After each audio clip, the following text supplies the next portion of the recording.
கபிலன், இங்க இருக்க கூட்டத்தெல்லாம் பார்த்தா வேலை முடியறதுக்கு மதியம் 12 மணி ஆகும் போல இருக்கே. அதுக்கு மேல ஆனாலும் ஆகலாம். அப்படிதானே புனிதா? என்ன கபிலன், புனிதாக்கு என்ன ஆச்சு?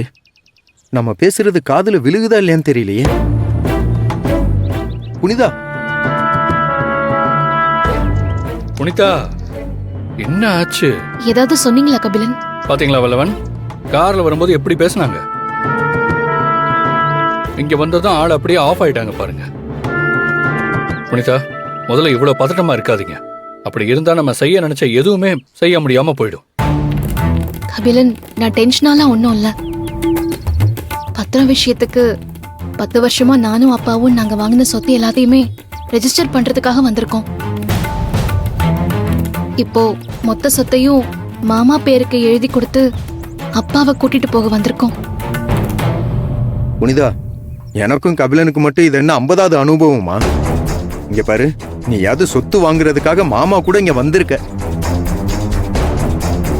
ஆனா நானும் கபிலனும் மழைக்கு கூட அந்த பக்கம் ஒதுங்கினதே இல்ல. இல்ல இல்ல இல்ல இல்ல, ஒருவேளை கபிலன் கூட இங்க வந்திருக்கலாம். ஆனா நான் இங்க வர்றதுக்கான வாய்ப்பே இல்ல. புனிதா, உங்க ஃபீலிங் எனக்கு புரியுது. இன்னும் உங்க மாமா மைண்ட்ல என்ன இருக்குன்னு என்னாலே ஜட்ஜ் பண்ண முடியல. எப்படி பார்த்தாலும் மிரட்டி வாங்குற சொத்து செல்லாதுன்னு ஒரு ரூலே இருக்கு. இதெல்லாம் கூட தெரியாத ஆளா உங்க மாமா இருக்க மாட்டாருன்னு நான் நம்புறேன்.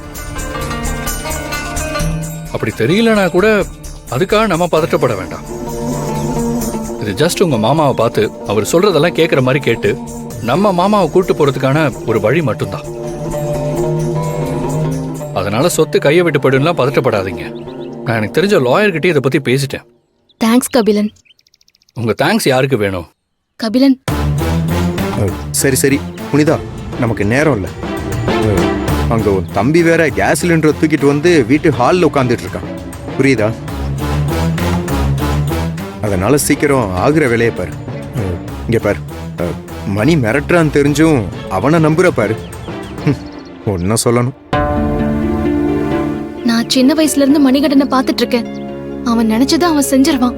அதான் எனக்கு ரொம்ப பயமாவே இருக்கு. அவனுக்கு சொத்து முக்கியம்னு உனக்கே நல்லா தெரியும்ல.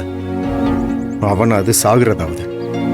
நீ கொஞ்சம் டென்ஷன் இல்லாம இருக்கணும் தான் நான் அப்படியெல்லாம் பேசினேன், வேற ஒண்ணும் இல்ல. சரி புனிதா, நான் போய் மாமா எங்க இருக்காருன்னு பாத்துட்டு வரேன், சரியா? மாமா இருங்க மாமா. அப்படியே நம்ம வீட்டுக்கு வந்தார்ல லாயர், அவர் எங்க இருக்காருன்னு கொஞ்சம் பாருங்க.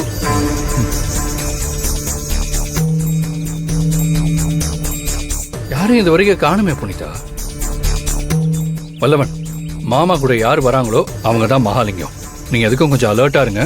எப்ப என்ன வேணாலும் நடக்கலாம், சரிங்களா? சரி கபிலன். இப்ப போலீஸ் வேற வரேன்னு சொல்லியிருந்தாங்க. ஆமா கபிலன், கமிஷனர் சார் சொன்னாரு அவர் எந்த டைம்ல வேணாலும் இங்க வரலாம். இந்த முறை அப்பாவை நாம மிஸ் பண்ணவே கூடாது. பதட்டப்படாதீங்க புனிதா.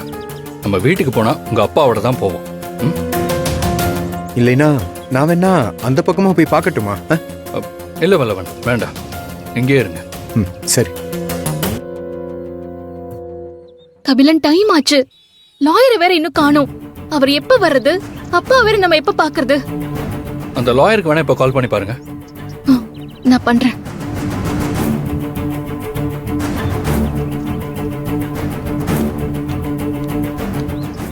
புனிதா மேடம். ஆமா மேடம், நான் லாயர் பரமானந்தம். உங்களுக்கு கால் பண்ணியிருந்தேனே.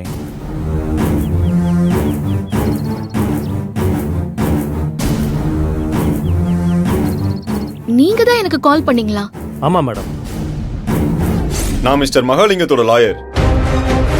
இந்த டாக்குமெண்ட் கொஞ்சம் படிச்சு பாருங்க.